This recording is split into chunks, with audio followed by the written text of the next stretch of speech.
శ్రీమాత్రే నమ. జయ గురు దత్తాత్రేయ నమ. ఈ వీడియోలో మనం మకర రాశి వారికి మే 10వ తారీఖు నుంచి 16వ తారీఖు మధ్యలో జరగబోయే వార ఫలాలు పరిశీలిద్దాం. మరి మకర రాశి వారికి కుజుడు చాలా ఫేవర్గా ఉండడం జరుగుతుంది. ఈ వారం అంతా కూడా ప్రస్తుతం తృతీయ స్థానంలో రాష్ట్రాధిపతి శనితో సంచరించడం, మీరు చేస్తున్నటువంటి కొత్త ప్రయత్నాలు చాలా వరకు ఫలించే అవకాశం ఉన్నది. క్రమశిక్షణతో కూడుకున్నటువంటి వృత్తులు, పోలీస్ డిపార్ట్మెంట్ కానీ, క్రీడారంగం కానీ, మిలిటరీ కానీ, అటువంటి వాటిలో ప్రవేశిద్దాం అనుకున్న వాళ్ళకి చాలా సులభంగా మీకు ప్రవేశం దొరికే అవకాశం ఉంది. అంటే ఈ సమయంలో ఈ గ్రహాలు బలంగా ఉండగా మీరు ప్రయత్నం చేస్తే అది మీకు 2-3 నెలల తర్వాత 6 నెలల తర్వాత దాని ప్రభావం కనబడుతుంటుంది. అంటే ఉదాహరణకి ఎలా ఉంటుందంటే, వివాహం జరిగేటప్పుడు ఒక పెళ్లి ముహూర్తం అన్నది పెట్టడం జరుగుతుంది.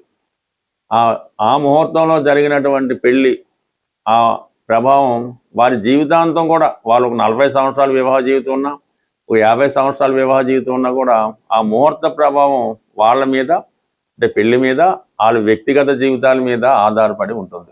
అందుకనే మనం ఏదైనా ఒక మంచి పని ప్రారంభించే ముందు ఒక మంచి ముహూర్తంలో స్టార్ట్ చేయడం జరుగుతూ ఉంటుంది. అది గృహప్రవేశానికి ఒక ముహూర్తం ఉంటుంది, ఇల్లు మారడానికి ఒక ముహూర్తం ఉంటుంది, పెళ్లికి ఒక ముహూర్తం ఉంటుంది. ఇప్పుడు ఉన్నటువంటి ఈ ముహూర్తం మీరు కొత్త ఉద్యోగ ప్రయత్నానికి ఈ ముహూర్తంలో మీరు నిర్ణయించుకొని దానికి సంబంధించి ప్రిపేర్ అయితే 100% మీరు కొత్త వృత్తిలో ప్రాధాన్యత కలిగినటువంటి క్రమశిక్షణతో కూడుకున్నటువంటి వృత్తిలో సెటిల్ అవ్వడం జరుగుతుంది. ఇక ప్రధానంగా మనకి 12వ తారీఖు తర్వాత అటు ఇటుగా మరి మేషరాశిలో కుజగ్రహం ప్రవేశించడం, వీళ్ళకి మకర రాశి వారికి ప్రత్యేకంగా రుచిక మహాపురుష యోగం అనే పంచమహాపురుష యోగం ఏర్పడడం జరుగుతుంది. దీనివల్ల ఏంటంటే మీలో ఉన్నటువంటి కాన్ఫిడెన్స్ లెవెల్స్, ధైర్యం చాలా విపరీతంగా పెరుగుతూ ఉంటుంది. ఎక్కువగా భూములు సంబంధించి, స్థిరాస్తికి సంబంధించిన వ్యవహారాల్లో ఉన్నటువంటి సమస్యల్ని పరిష్కరించుకుంటారు. ఇది స్థిరాస్తి వ్యాపారం చేస్తున్న వాళ్ళకి అనుకూలంగా ఉంటుంది. అలాగే మీకు అక్కడ ఉన్నటువంటి రవితో, చతుర్థ స్థానంలో ఉన్నటువంటి రవి బుధులతో పాటుగా మన కుజగ్రహం కూడా చేరడం వల్ల వృత్తిలో మీకు ప్రమోషన్ రావడం జరుగుతుంది. కొంతమందికి ట్రాన్స్ఫర్లతో కూడినటువంటి ప్రమోషన్ కూడా వచ్చే అవకాశం ఉంది. మరి కొంతమంది ఏ కారణం వల్ల అయితేనే స్వతంత్రంగా మనం బతకొచ్చులే అన్న ఉద్దేశంతో ఉన్న ఉద్యోగాన్ని రాజీనామా చేసి స్వతంత్రంగా వాళ్ళు ఏదైనా ఒక బిజినెస్, ఓ రియల్ ఎస్టేట్ లాంటిదో, ఒక జిమ్ లాంటిదో ఏదో ఒకటి వాళ్ళు స్టార్ట్ చేసుకుని దాంట్లో విజయం పొందడానికి అవకాశం ఉన్నది. ఇక శుక్రుడు మీకు 5వ స్థానంలో చాలా ఫేవర్గా ఉండడం జరుగుతుంది. ఎవరైతే మీరు ప్రేమలో ఉన్నారో, మీరు ఎవరినైతే ఇష్టపడుతున్నారో వారికి మీ మనసులో ఉన్నటువంటి మాట చెప్పడానికి ఇది చాలా అనుకూలమైనటువంటి సమయం. అంటే మీ యొక్క ప్రేమ మొదట్లో ఉంటే అది ఈ సమయంలో సక్సెస్ అయ్యే అవకాశం ఉంది. అలాగే మీరు ఈ వారం 14వ తారీఖు లోపల మీ ప్రియమైన వారికి మీ మనసులో ఉన్న సందేహాన్ని వినిపిస్తే అటువైపు నుంచి మీకు పాజిటివ్ రిప్లై వచ్చే అవకాశం ఉన్నది. ఇక ప్రధానంగా 14వ తారీఖు తర్వాత శుక్రగ్రహం కూడా 6వ స్థానంలోకి మారడం, గురుగ్రహంతో కలియడం జరుగుతుంది. ఎవరైతే బ్యాంకింగ్, ఫైనాన్స్ రంగాల్లో ఉద్యోగం కొరకు ప్రయత్నం చేస్తున్నారో, లేదా సినిమా రంగంలో ప్రవేశం కొరకు ఎదురు చూస్తున్నారో వాళ్ళకి కంప్లీట్గా మీకు ప్రాధాన్యత లభించే అవకాశం ఉంది. మొత్తం మీద మీ వృత్తిపరమైనటువంటి మార్పుకి ఇది చాలా అనుకూలంగా ఉండడం జరుగుతుంది. బట్ ఏదైనా కుటుంబ స్థానంలో ఉన్నటువంటి రాహు ప్రభావం వల్ల మీరు చేసే ప్రతి కార్యక్రమానికి కుటుంబ సభ్యుల యొక్క వ్యతిరేకత కనబడుతూ ఉంటుంది. వాళ్ళ ప్రోత్సాహం ఏమాత్రం మీకు లభించదు. అందుకని ముందు మీరు ఏదైనా చేద్దాం అనుకున్నప్పుడు కుటుంబ సభ్యుల యొక్క పర్మిషన్ తీసుకొని ముందుకెళ్తే అది సక్సెస్ అవ్వడం జరుగుతుంటుంది. మనకి ఈ వారంలో 12వ తారీఖున హనుమత్ జయంతి రాబోతుంది.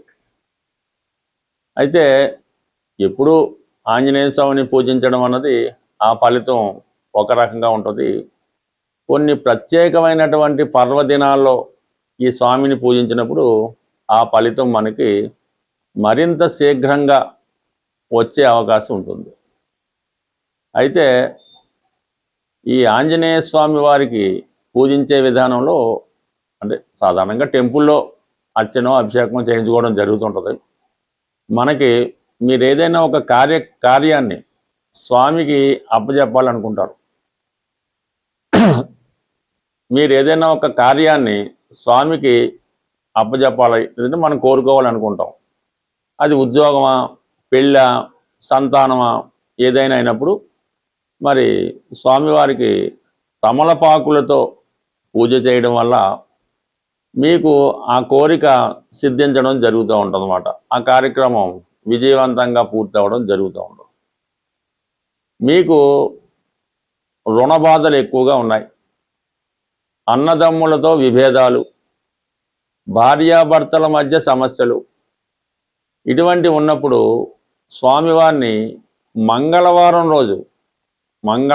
రోజు మరి సింధూరంతో అభిషేకం చేయడం వల్ల ఇటువంటి సమస్యలకి పరిష్కారం దొరుకుతుంది.